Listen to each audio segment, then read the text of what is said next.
আসসালামু আলাইকুম, ওয়েলকাম করছি রিয়াসাত আজিম। ভিন্ন ধর্ম মতাদর্শী যারা শুনছেন সবার প্রতি আন্তরিক কৃতজ্ঞতা। বিপিএল নিয়ে রেগুলার বেসিসে আমি কন্টেন্ট বানাচ্ছি এবং বিপিএল কেন্দ্রিক আলোচনাটা আমার পেজ এবং চ্যানেলে সবচেয়ে বেশি।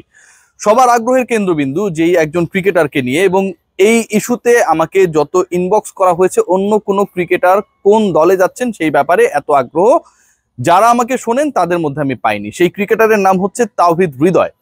তাওহিদ হৃদয়কে নিয়ে এত আগ্রহের কারণ কি? কারণ হচ্ছে সব শেষ দুটা এডিশন আমরা যদি খেয়াল করি, সিলেট স্ট্রাইকার্সের হয়ে তাওহিদ হৃদয় গত এডিশনে আগের এডিশনে খেলেছিলেন এবং সেই এডিশনে আমরা দেখেছিলাম সিলেট ফাইনালে উঠলো। আমরা যদি খেয়াল করে দেখি যে সবশেষ যে এডিশন কুমিল্লা ভিক্টোরিয়ান্সের হয়ে তিনি খেলেছিলেন, সেই এডিশনেও কুমিল্লা ভিক্টোরিয়ান্স ফাইনালে উঠলো এবং পার্টিকুলারলি ওই দুইটা আসরে তাওহিদ হৃদয়ের strike rate, strike rotation, the way he got his runs, consistency তাওহিদ হৃদয়কে হটকেক বানিয়েছে এবারের বিপিএল এ। আপকামিং বিপিএল শুরু হবে 27 ডিসেম্বর। আপকামিং বিপিএল এর প্লেয়ার্স ড্রাফট 14 অক্টোবর, কিন্তু তার আগেই তাওহিদ হৃদয়ের দল ফাইনাল হয়েছে। কেন তাওহিদ হৃদয়কে নিয়ে এত আলোচনা? আমি যে রানসের কথা বলছিলাম কিংবা তাওহিদ হৃদয়ের কনসিস্টেন্সির কথা বলছিলাম সেটাকে ছাপিয়ে যায় আমি যদি একটু ফ্ল্যাশব্যাক করার চেষ্টা করি তার পারফরম্যান্স। সবশেষ BPL A Tamim Iqbal he was the highest run গেটার and player of the tournament. 492 run করেছিলেন, 15টা ইনিংস খেলেছিলেন, দলকে টেনে তুলেছিলেন, অসাধারণ নেতৃত্ব দিয়েছিলেন। তারপরে যিনি সর্বোচ্চ রান করেছিলেন তিনি হচ্ছেন তাওহিদ হৃদয়। হি স্কোরড 462, মানে তামিমের থেকে 30 রান কম করেছেন, একটা ইনিংস কম খেলেছেন, মানে 14টা ইনিংস খেলেছেন। এখন আসুন মজার ব্যাপারটায়, তাওহিদ হৃদয় গত বিপিএল এ 108 রান করেছিলেন একটা ইনিংসে, মানে শতক হাঁকিয়েছিলেন, অপরাজিত ছিলেন। এবং তাওহিদ হৃদয় গত বিপিএল এ টোটাল 4 মেরেছিলেন 37টা, 6 মেরেছিলেন 24টা। পুরো আসরে সবচেয়ে বেশি ছক্কা মারা ক্রিকেটার হচ্ছেন তাওহিদ হৃদয়। পুরো আসরে সবশেষ বিপিএল এর সবচেয়ে বেশি স্ট্রাইক রেটে ব্যাট করা ক্রিকেটার তাওহিদ হৃদয়। কারণ স্ট্রাইক রেটের আলোচনা আসলে কামিনী ডি সিলভার বাজে উইকেট, বাংলাদেশি ক্রিকেটাররা রান করতে পারে না, এই আলোচনা আসে স্বভাবতই। হৃদয়ের স্ট্রাইক রেট ছিল 149.51, অলমোস্ট 150, 150 স্ট্রাইক রেটে একজন ক্রিকেটার ব্যাট করেন। 37টা 4 মারেন, 24টা 6 মারেন, সেকেন্ড হাইয়েস্ট রান করেন, টপ 5 ব্যাটারদের মধ্যে সবচেয়ে বেশি এভারেজ অলমোস্ট 40, মানে প্রত্যেক ইনিংসে তার রান করার গড়টা প্রায় 40-এর কাছাকাছি। বা এই ক্রিকেটারকে নিয়ে দলগুলো মাতামাতি করবে না, কামড়াকামড়ি করবে না, এটা আসলে হবার না। এন্ড সেই রেসে ফাইনালি তাওহিদ হৃদয় তার দল পেয়েছেন এবং তার দল হচ্ছে, তাওহিদ হৃদয়ের দল হচ্ছে ফরচুন বরিশাল। এই যে এখন একটা গ্রুপ আমাকে গালিগালাজ করা শুরু করবে যে রিয়াসাত কি বরিশালের মুখপাত্র কিনা, সব বরিশালের খবর কেন আমি আমার পেজে, আমার চ্যানেলে বলি।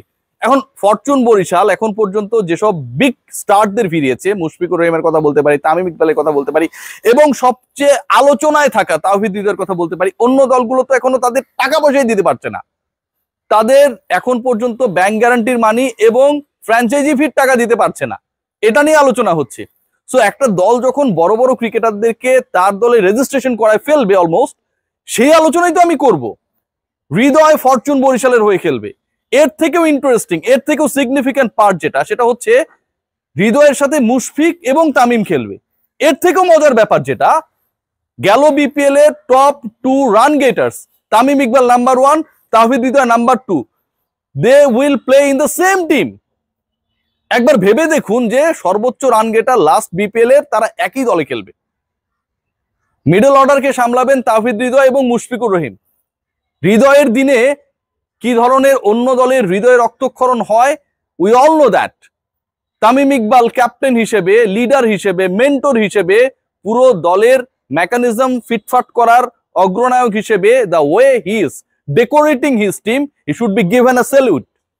এন্ড তাওহিদ হৃদয় আমার কাছে মনে হয় he just chosen a very important team, যারা এই বিপিএল এ আবারও একটা চ্যাম্পিয়নশিপ ফাইট করতে চায়। 149 স্ট্রাইক রেটের ক্রিকেটার বরিশালে খেলবে, সর্বোচ্চ 6 মারা ক্রিকেটার বরিশালে খেলবে, টপ 5 ব্যাটারদের মধ্যে হাইয়েস্ট এভারেজে থাকা ক্রিকেটার বরিশালে খেলবে। And Barishal, they are going to make their team, they are going to announce their team with 2 particular cricketer who were the highest 2 run scorer in the last edition. এক কথায় অসাধারণ। আলোচনায় আছে ভাই চট্টগ্রাম, আলোচনায় আছেন মঈন আলী, এবং চট্টগ্রাম মঈন আলীর সাথে আলোচনায় রয়েছে ফরচুন বরিশাল ডেফিনেটলি। এই একজন ক্রিকেটারকে নিয়ে তাওহিদ হৃদয় কিন্তু কুমিল্লা ভিক্টোরিয়ান্স থেকে এলেন, যেই দলটা এবার নেই, খুবই আনফরচুনেট আমার কাছে মনে হয়। মঈন আলীও লাস্ট এডিশনে খেলেছিলেন কুমিল্লা ভিক্টোরিয়ান্সের হয়ে, এন্ড মঈন আলীকে নিয়েও একটা টানাটানি চলছে এই মুহূর্তে। চট্টগ্রাম মঈন আলীকে রেজিস্ট্রেশন করতে চায়, দলে ফেরাতে চায়, দলের ফ্র্যাঞ্চাইজি ওনারের সাথে মঈন আলীর আলোচনা চলছে। আবার একই সাথে বরিশাল তারাও মঈন আলীকে চায়।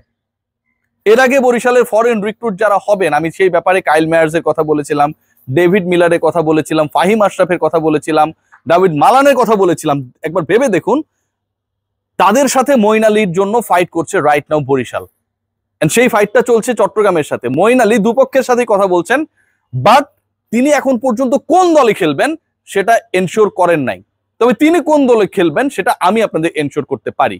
তিনি হয় খেলবেন চট্টগ্রামে অথবা খেলবেন বরিশালে, যেহেতু এই দুইটা দল তাকে নেয়ার জন্য রেসে রয়েছে। চট্টগ্রামে আরো কিছু আপডেট আপনাদেরকে আমি জানিয়ে দিতে পারি। চট্টগ্রাম দলটা মোটামুটি ফিটফাট করেই ফেলেছে।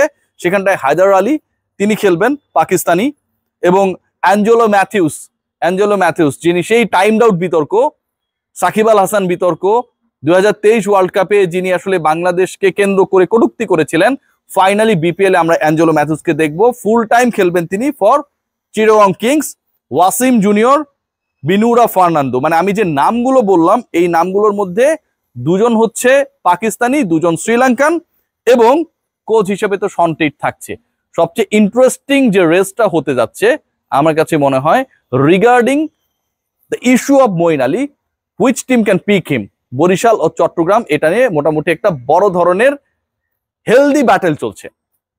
তাহিদ হৃদয়ের ব্যাপারটা নিয়ে আমি খুব এক্সাইটেড, বরিশালের আপকামিং এডিশন নিয়ে আমি খুব এক্সাইটেড।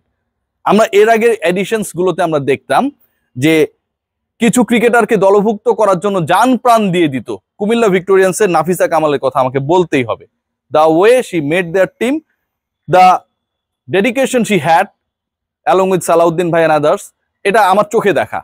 এবার সেটা আমার কাছে মনে হয় মিজানুর রহমান এবং তামিম ইকবাল করছে। লাস্ট এডিশনে একটা মিনি বাংলাদেশ বানিয়েছিল ফরচুন বরিশাল। এখন যেটা মনে হচ্ছে যে বাংলাদেশ মিনি বাংলাদেশ না, বাংলাদেশের এ টিম বা বি টিম না, এটা যেন পুরোপুরি বাংলাদেশের মূল দলের রিফ্লেকশন। তিনটার বেশি লোকাল ক্রিকেটার নেয়ার সুযোগটা যেহেতু নাই, সেই কারণে আপাতত আমরা তিনটা নামই দেখছি, মুশফিক, তামিম এবং তাওহিদ হৃদয়। বাট এই লিস্টটা যে আরো বড় হবে, প্লেয়ার্স ড্রাফটে গিয়ে বরিশাল যে আরো চমক দেবে সেটা নিয়ে কোনো ডাউট নেই। এবং সেটা যদি হয়, আমার কাছে মনে হয় এবারের বিপিএল আরো বেশি জৌলুসপূর্ণ হবে, and Borishal is going to be a toughest opponent for the others. Salute to Tamim Iqbal, Mizanur Rahman and other directors of Fortune Borishal who are having these dreams and making the team আমার কাছে মনে হয় যে খুব অসাধারণ, অসম, unbeatable. So এরকম একটা দল, সেই দলটা বাকি ফ্র্যাঞ্চাইজিদের কাছে একটা বেঞ্চমার্ক তৈরি করেছে। এবারের বিপিএল ফাইট করতে আসলে আসলে তাদেরকে কোন ধরনের ক্রিকেটার চুজ অ্যান্ড পিক করতে হবে। Towhid Hridoy finally going to fortune Barishal. Last এডিশনে হাইয়েস্ট রান গেটার ছিলেন Tamim, second highest run getter ছিলেন হৃদয়, দুজনই একই দলে। 149 অলমোস্ট 150 স্ট্রাইক রেটে ব্যাট করেছিলেন, টপ। সবচেয়ে বেশি 6 মেরেছিলেন 24টা, টপ 5 রান গেটার্স এর মধ্যে সবচেয়ে বেশি এভারেজে ব্যাট করেছিলেন top Hridoy. You are in the top team, take great care.